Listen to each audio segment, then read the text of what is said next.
Halo Bapak dan Ibu semua, selamat datang kembali di channel Investor Bijak. Kali ini kita akan membahas salah satu saham yang mungkin lagi hype yang bergerak dalam sektor pertambangan. Tapi sebelum saya mulai, saya informasikan bahwa video ini hanya bersifat informatif, jadi tidak ada ajakan membeli ataupun menjual sebuah saham.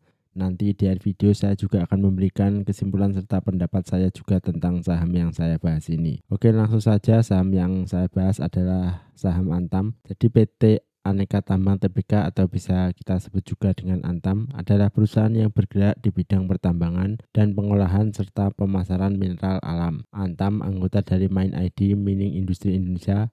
BUMN Holding Industri Pertambangan merupakan perusahaan pertambangan yang terdiversifikasi dan terintegrasi secara vertikal yang berorientasi ekspor melalui wilayah operasi yang tersebar di seluruh Indonesia yang kaya akan bahan mineral. Kegiatan Antam mencakup eksplorasi, penambangan, pengolahan, serta pemasaran dari komoditas biji nikel, ferronikel, emas, perak, bauksit, dan batu bara. Oke, itu adalah sekilas dari profil Antam. Lanjut kita lihat saja di valuasinya. Kalau kita lihat di valuasinya, Bapak Ibu, dari Antam ini sekitar 13,12 dan untuk PBV-nya itu adalah 2,88 yang mana rata-rata sudah lebih tinggi daripada rata-rata selama 3 tahun, yaitu adalah 1,72. Ini dikarenakan harga Antam memang sudah naik dari 1 tahun terakhir kemarin ya Bapak Ibu, karena kemarin saya juga sebenarnya memantau Antam tapi saya sudah menjualnya. Lanjut kita lihat di sisi revenue-nya. Untuk revenue tahun 2023 adalah 41 triliun. Lalu pada tahun 2024 adalah 69 triliun dan pada tahun 2025 ini diperkirakan revenue dari Antam adalah 96 triliun. Kalau kita lihat Antam ini mengalami kenaikan tiap tahun, jadi saya rasa masih menarik untuk Antam. Lanjut kita lihat di sisi EPS-nya. Untuk EPS dari Antam tahun 2023 adalah 128, lalu pada tahun 2024 EPS-nya adalah 151, dan pada tahun 2025 ini diperkirakan EPS-nya naik 2 kali lipat, yaitu adalah 331. Ini juga menarik ya Bapak Ibu untuk sisi EPS. Lanjut kita lihat di sisi net income-nya. Untuk net income dari Antam tahun 2023 adalah 3 triliun. Lalu tahun 2024 adalah 3,6 triliun dan pada tahun 2025 ini diperkirakan pendapatannya juga naik lebih dari 100%, yaitu adalah 7,9 triliun. Nanti kita lihat dulu di kuartal 4 bagaimana, apakah Antam ini masih bagus dan untuk harga sekarang bagaimana. Lanjut kita lihat di sisi balance sheet-nya. Untuk balance sheet dari Antam, cash per kuartal ini adalah 9,2 triliun dengan total aset 48 triliun dan total hutang atau liabilities 12,8 triliun, maka Antam masih ada total ekuitas sebesar 33 triliun. Jadi ini menarik untuk saham Antam karena masih ada ekuitas yang mana liabilitiesnya masih lebih rendah daripada total aset. Lanjut untuk cash flow-nya, untuk cash flow dari operation adalah 7,8 triliun dan untuk investing, financing, dan capesnya juga ada penurunan ya Bapak Ibu karena ini memang investasi dan lain-lain. Lalu untuk free cash flow-nya ada 6,9 triliun. Jadi saya rasa untuk cash flow-nya ini juga menarik, masih bagus untuk Antam. Lanjut kita lihat di sisi dividennya. Untuk dividen dari Antam Bapak Ibu, per video ini dibuat Antam ini membagikan dividen rasio sebesar 45,78%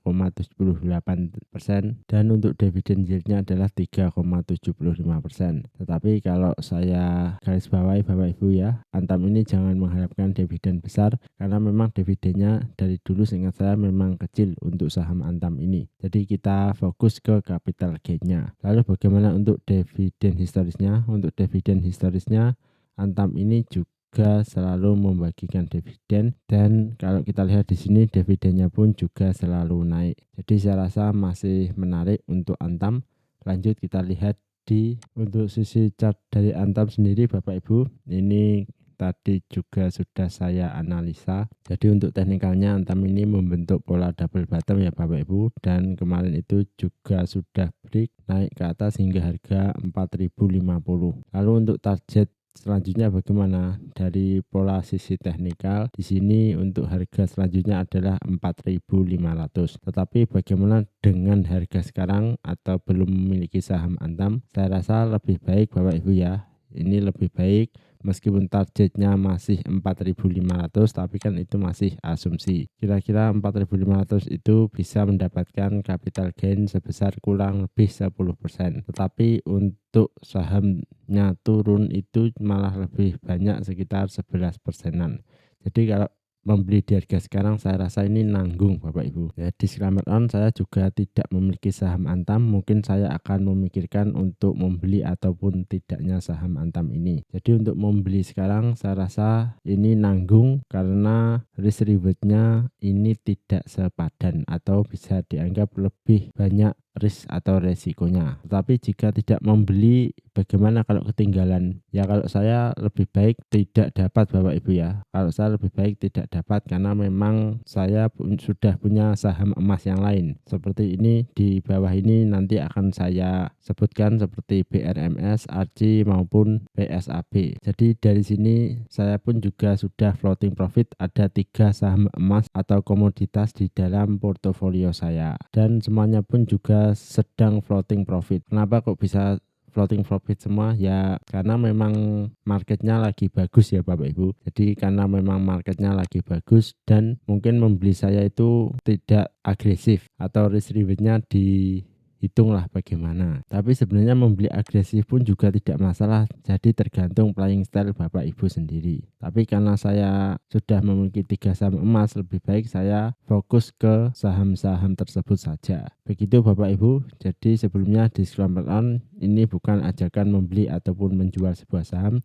Jadi untuk analisa pribadi saya lebih memilih wait and see saja dulu, atau mungkin ada momen tertentu jika saya ingin membeli di harga bawah sini akan lebih baik. Nah untuk target saya Antam saya rasa ini masih bisa naik di harga 4.500-an. Begitu Bapak Ibu. Lanjut kita lihat di sisi kesimpulan. Untuk sisi kesimpulan yang pertama adalah PBV dari Antam itu 2,88, yang mana sudah lebih tinggi daripada rata-rata selama 1 tahun, yaitu adalah 1,72. Lalu untuk revenue, EPS dan net income tadi kalau kita lihat ini mengalami kenaikan ya Bapak Ibu. Dan untuk dividen yieldnya itu ada di angka 3,75%. Kalau menurut saya ini dividen yield yang kecil, jadi kita fokus kepada capital gain saja. Dan untuk price-nya saya rasa lebih baik saya memilih wait and see aja dulu untuk Antam, atau jika memang turun sedikit itu akan lebih baik. Kalau ketinggalan pun saya juga tidak masalah dan saya tidak menyesal atas keputusan yang saya ambil. Begitu Bapak Ibu. Terima kasih bagi Bapak Ibu yang sudah menonton video ini. Silakan tulis di kolom komentar jika ada saham yang ingin dibahas, dan kita bertemu lagi di video selanjutnya.